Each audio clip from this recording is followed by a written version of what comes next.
and welcome to this week's blog all about resetting for the new decade, because not only is it a new year, it is a new decade, and what a great opportunity to reset the mind and body.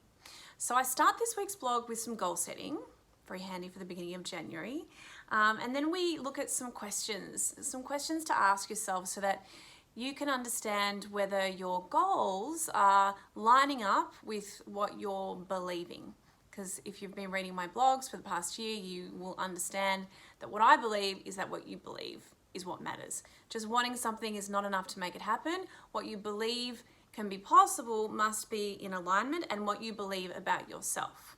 So we start off with that exercise, enjoy that.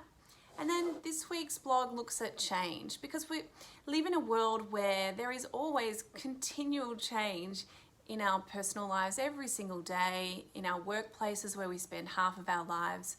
So doesn't it make sense to master being able to go through change with more flexibility? And when you do so, you boost resilience, your health, how you show up in the world. It affects what you bring to you. It affects your entire world and life.